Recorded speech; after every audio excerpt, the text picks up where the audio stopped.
નમસ્કાર વિદ્યાર્થી મિત્રો, જો તમે પણ ધોરણ 12ની અંદર અંગ્રેજી વિષયમાં ફેલ હો અને તમારે પૂરક પરીક્ષા 2025 આપવાની છે તો આ વિડીયો ખાસ તમારા માટે છે. વિડીયોને અંત સુધી જરૂરથી જોજો, કારણ કે આજના વિડીયોની અંદર આપણે ચર્ચા કરીશું કયા એવા ઇમ્પોર્ટન્સ ટોપિક કવર કરવાથી તમે આરામથી ઇંગ્લિશની અંદર પાસ થઈ શકશો.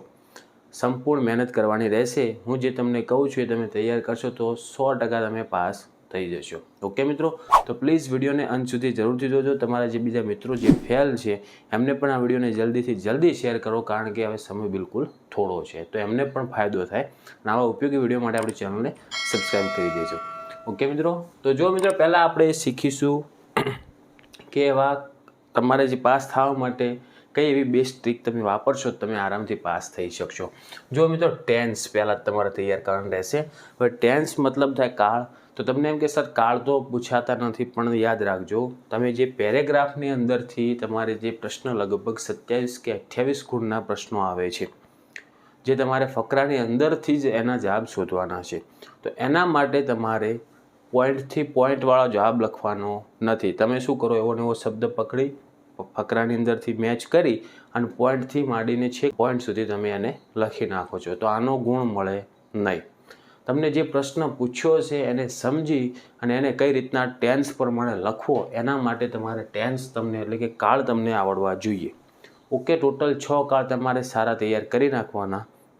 જુઓ 3 કાળ આવે છે ટોટલ: ભૂતકાળ, વર્તમાનકાળ અને ભવિષ્યકાળ. તો એમાં તમારે ભૂતકાળ અને વર્તમાનકાળના 3 પ્રકાર, મતલબ કે સાદો ભૂતકાળ, ચાલુ ભૂતકાળ અને પૂર્ણ ભૂતકાળ. એવી રીતના સાદો વર્તમાનકાળ, ચાલુ વર્તમાનકાળ અને પૂર્ણ વર્તમાનકાળ, આ 6 કાળ ખાસ તૈયાર કરવાના, કારણ કે એ યુઝ્યુઅલી વધારે વપરાતા હોય છે.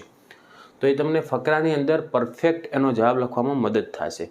કઈ રીતના થશે આપણે આગળ વિડીયો બનાવીશું. ઓકે, પછી બીજા નંબરમાં તમારે કરવાનું રહેશે મિત્રો ફંક્શન. તમને એમ કે સર હવે ફંક્શન કેમ? જો તો ટેન્સ રિલેટેડ આપણે 28 કે 26 આવા કોઈ પ્રશ્ન આવે છે, પણ આપણે માની લો કે આપણે એની અંદરથી 20 ગુણના ફક્ત સાચા પડે. તમે જો કાળ કર્યા હોય ને તો તમને 20 ગુણનો ફાયદો થાય ફકરાની અંદરથી જવાબ શોધવામાં. તો ફંક્શન તમારે યુઝ્યુઅલી 12 ગુણના આવશે ને આવશે જ. તો ફંક્શનના તમારે શું કરવાનું, દરેક પ્રકારના કીવર્ડ તૈયાર કરી નાખવાના. કીવર્ડ પણ તમારી જોડે નહીં હોય તો હું તમને આપીશ આગળ વિડીયોમાં. ઓકે, તો જુઓ 20 અને 12 32 ગુણ થઈ ગયા. પછી તમારે કરવાનું WH વાળા ક્વેશ્ચન્સ. હવે WH વાળા ક્વેશ્ચન મતલબ WH વાળા જેટલા પણ વોટ, વાય, હુ, હુમ, પછી હુઝ, પછી વેન, વેર, વિચ, આ રીતના જેટલા પણ WH વાળા પ્રશ્ન સ્પેલિંગ આવે છે ને તમારે તૈયાર કરવાના. એનું કારણ એ કે તમારે જે ફકરા આવશે ને WH વાળા ક્વેશ્ચનથી જ શરૂ થતા હશે, એમાં પણ ફાયદો થશે. અને પછી એટલે આનો આપણે માર્ક્સ તો એમ જ ગણી નાખીએ. અને બીજા જુઓ, તમને અંડરલાઇન વર્ડને ક્વેશ્ચન બનાવવાના. તમને એક આખું સેન્ટેન્સ વિધાન વાક્ય આપેલા છે, એના નીચે કોઈ બી એક શબ્દ આપેલા હશે, એના નીચે અંડરલાઇન કરેલા છે. એને પ્રશ્ન બનાવવા માટે તમારે WH વાળા ક્વેશ્ચન્સ તમને ખાસ આવડવા જોઈએ કે કયું એના માટે યોગ્ય થાય છે. તો તમારે 4 ગુણ માટે આ આવશે, 4 ગુણનો. ક્લિયર? અને હવે એપ્લિકેશન રાઇટિંગ. એપ્લિકેશન રાઇટિંગ એકદમ ઇઝી છે. અંદર જે તમને આપેલું છે એ ફોર્મેટ તમારે જમણી સાઈડ લખવાનું, અંદર એડ્રેસ આપેલો હોય છે. પછી જે બીજો આવે છે એ ડાબી સાઈડ લખવાનું, પછી રિસ્પેક્ટેડ સર કરીને તમારે શરૂ કરવાનું. એના પણ હું તમને એક ફોર્મેટ બનાવી આપીશ. તો એ તમારે આવશે ટોટલ 6 ગુણની.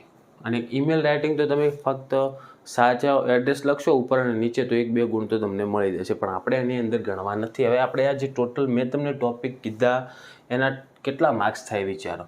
તમે જો ટેન્સ અને WH વાળા ક્વેશ્ચન આ બંને ભેગું થઈને તમારે માની લો 28 ગુણનું આવે, પણ આપણે 20 ગુણનું પરફેક્ટ સાચું થાય છે, બરાબર. પછી 12 ગુણના ફંક્શન્સ થાય.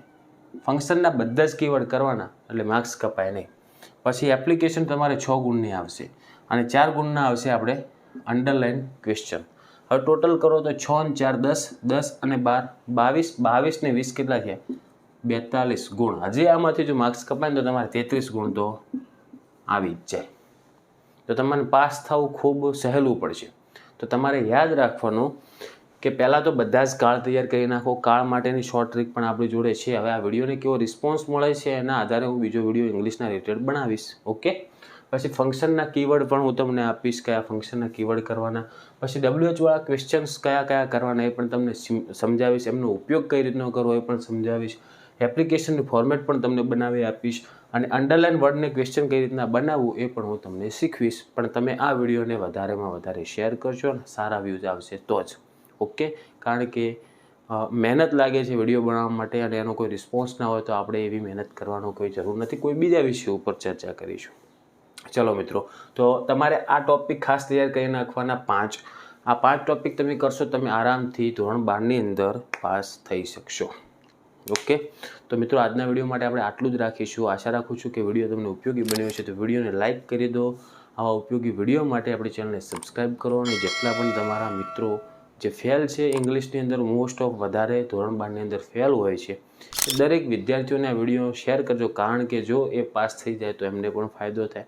ઓકે, તો મિત્રો દરેક મિત્રોને તમારે શેર કરી દેવાનો છે અને હવે મળીશું આપણે નેક્સ્ટ વિડીયોમાં. Thank you so much for watching my videos. Thank you so much.